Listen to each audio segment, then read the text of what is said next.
Tito veri, da li je u vašem životu vjera ikada igrala neku značajnu ulogu?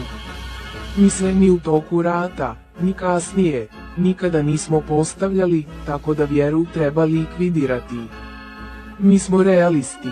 Znali smo da ima mnogo ljudi koji vjeruju, ali smo uvijek polazili od toga da i oni treba da se bore zajedno sa nama za slobodu i napredak naše zemlje.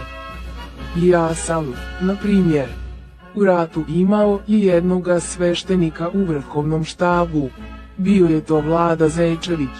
I kad bismo tako došli s vrhovnim štabom u neki kraj, gdje su vjerska osjećanja bila dublje usađena kod ljudi, on bi usput održao i poneko bogosluženja u pravoslavnoj crkvi, krštavao je i djecu, i slično. Isti slučaj je bio i sa nekim katoličkim sveštenicima. Mnogi su i poginuli u ratu. Mi smo onima koji vjeruju omogućavali da ta osjećanja slobodno ispoljavaju, što je također doprinosilo jačanju povjerenja u nas i našu borbu. Sveštenik pita Tita, ali vi osobno niste religiozni. Ja lično sam ateista, ali ko hoće da ide u crkvu i da se moli nek se moli, ja se tome ne protivim. Širile su se vani razne priče o tome da se mi borimo protiv crkve, vjere, da hapsimo vjernike. Tačno je da smo mi hapsili i samo one koji su sarađivali sa okupatorom.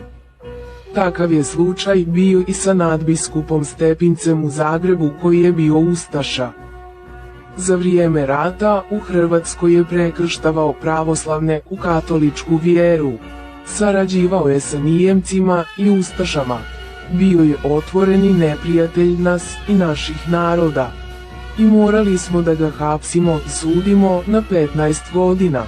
Kasnije i nije bio u zatvoru, već je upućen u svoje selo gdje je imao crkvu i mogućnost da se moli.